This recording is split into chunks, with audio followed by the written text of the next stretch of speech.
Association. Thank you all for coming today. The Hawaii Venture Capital Association was established in 1988 to help diversify the Hawaii economy through entrepreneurship training, access to venture capital, and building a strong technology business sector. We've seen the technology sector grow to $3.5 billion in revenues a year, which is equal to the construction industry and equal to the hospitality industry. But there's much, much more we can do. Technology businesses are a source of revenues gained from selling products and services to a vast global marketplace. It doesn't depend on bringing people to Hawaii to spend their money. Our customers are worldwide. Increased revenues from a strong tech sector will increase the availability of quality, high-paying jobs in Hawaii. It will motivate our youth to work hard in school and stay in Hawaii. It will generate tax revenues that will help protect our fragile environment, sustain our lifestyle, and improve our schools and infrastructure. The Hawaii Venture Capital Association believes that a diversified economy bolstered by a strong tech sector is the key to our future. Candidate Neil Abercrombie understands this, and he has the ability and the credibility to support the growth of a strong tech economy. As governor, we believe Neil Abercrombie will help make Hawaii's technology and clean energy sectors a big part of the global marketplace. He has proven he has a solid understanding of the strength technology can bring to our economy. This is why the Hawaii Venture Capital Association enthusiastically endorses Neil Abercrombie for the next governor of Hawaii. Thank you very much.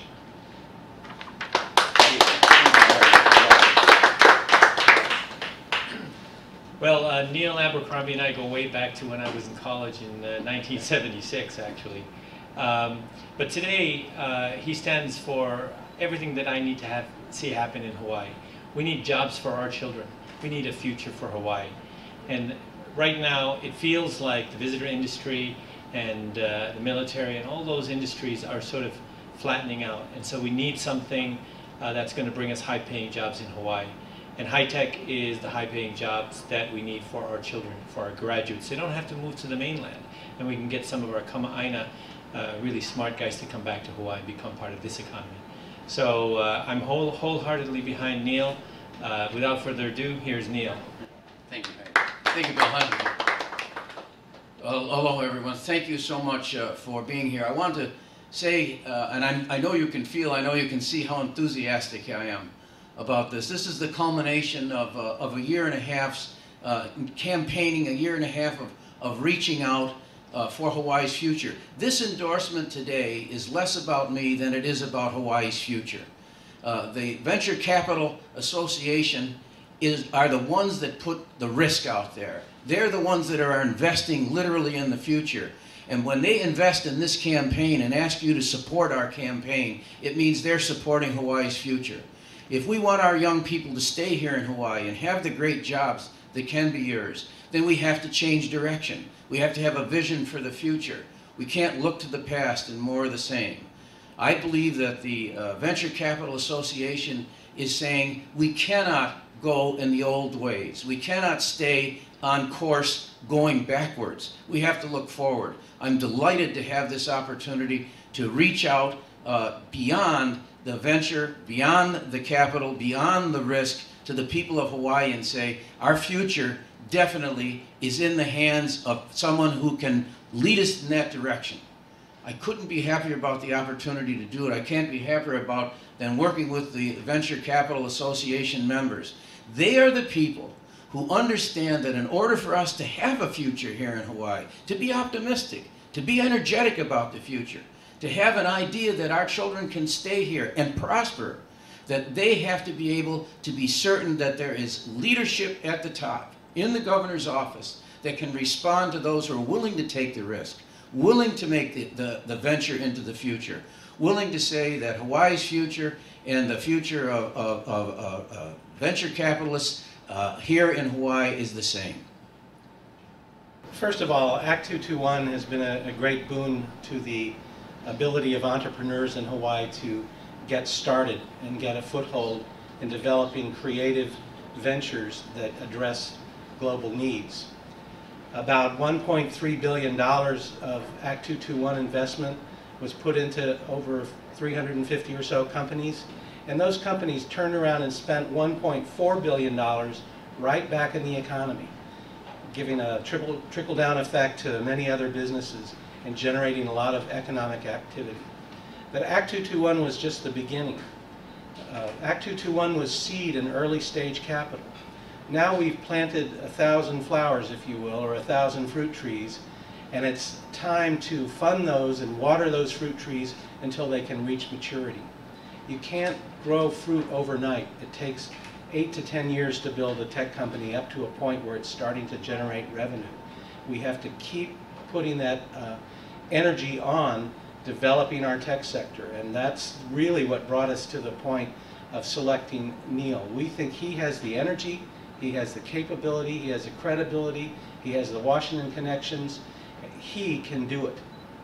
He's shown it that he understands, and now I think with the support of our group and others in the tech sector, he will be able to take the necessary steps to continue to create capital to make sure our thriving tech companies grow even bigger. I think I can show you visibly what Bill is talking about and what the Venture Capital Association means. We just didn't compile a list. I just didn't show up at the Venture Capital Association and say, this is all about me. This is all about a list of things I'd like to see done. On the contrary, we've been listening to people across the state for a year and a half now. We've been reaching out to people saying, what vision do you have of the future? And so we've compiled a genuine plan, a genuine game plan. That's why when the Venture Capital Association took a look at our technology and innovation program, took a look at our small business and entrepreneurship program, took a look at what we propose to do with energy, took a look at what we propose to do for the economy and jobs, they said, look, here's someone who has a long-term vision. Here's someone who's going to be committed and dedicated to it. Here's someone who is an educator, who has the background and understands the foundation we have to have for our young people in order to be able to enter into the high-tech industry, the high-tech world that Hawaii is going to become. And bottom line, here's someone who really wants to do it. Here's someone who is enthusiastic. You can feel it, I can feel it, you can see it, they can see it. High-tech and an Abercrombie administration go hand in hand.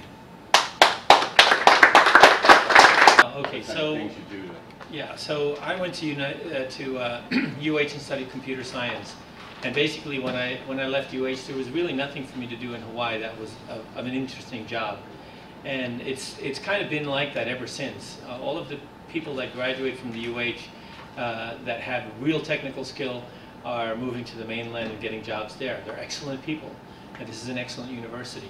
So when we are looking for someone, our first stop is the university. I'm working right now with the College of Engineering and the ICS department in trying to figure out how to connect the university more to the local companies. But I think that going forward, this combination of high tech, keeping our young people home after they graduate, this is a huge thing. Our jobs basically earn 60, 70K a year compared to, for example, visitor industry jobs, which are maybe 30K. So what kind of jobs do we want for our children? And I think it's the high-paying jobs. And as far as the plan that Neil was talking about, do you know any of the specifics that you like about his tech plan, in addition to his energy and the other thing you mentioned? I haven't gone over the details myself. Thanks. I think one of the things, in speaking with members of the association, that they're attracted to is our creation of a Governor's Technology Council. They are attracted to the fact that I understand and have worked with the university on every level for half a century now. I came here for my education. I've taught, I've been an administrator, I've been involved legislatively as a chair of education and higher education committees. I've worked with the faculty, been a member of the organization that is representing the faculty. There's no aspect of it that I'm not familiar with and not committed to. And so I have indicated to the association that I think the greatest untapped resource that we have in the state right now is the University of Hawaii system. Great things being done on the neighbor islands. We are a system. We're working together. What we need is a governor then that the people in the university have confidence in, and who in turn understands the needs of the faculty, the needs of the students, the needs of the high-tech industry, and is going to see to it that the leadership at the very top is there. You're looking at someone who is totally committed to that, and the Venture Capital Association membership understands that. They want somebody who is going to be there for the long run, somebody who is going to be committed to it, and someone that understands the educational foundation necessary to have the kind of people that they're going to need to succeed with their vision and their dream. Yes? You know, we are delighted that you support technology. We are delighted that the Venture Capital Association has endorsed you. There's a new economy, a tech economy, and there's an old economy in Hawaii, and the two don't necessarily see eye to eye about where we should go. What would you say to the old economy about what they should do about the new economy and technology? We should be joined together. As I've indicated on other occasions, just as water does not separate us, it links us. What's called commonly the old economy and the new economy are linked. What is the principal link? The emphasis on education here in Hawaii. When people came to Hawaii, no matter where they came from, no matter how long in the past they came, or whether they're the newest immigrants who are just arriving, perhaps as we speak today, they have one thing in common. They want to have a future. They want to have an opportunity. They want the opportunity and the future to meld together through education. They know that that is the ladder that they can climb. They know that that has been the way through and out and up for generation after generation of people who have come to Hawaii. And they do it in a context of our diversity. In other words, the aloha spirit. That spirit which joins us all together and instead of dividing us is in fact our strength, where we find others calling for division, trying to separate us from one another. My vision is one of unity, one of bringing people together and giving them that opportunity. And I had that opportunity. The visitor industry was very kind to me when I was waiting tables at Chuck's Steakhouse down in Waikiki. I was using the work and the labor in the travel and tourism industry that I was a part of to further my education at the University of Hawaii. So I believe every person is worthy of their labor. I really don't differentiate between old and new. I try to bring people together and say, what can we do together to move Hawaii forward?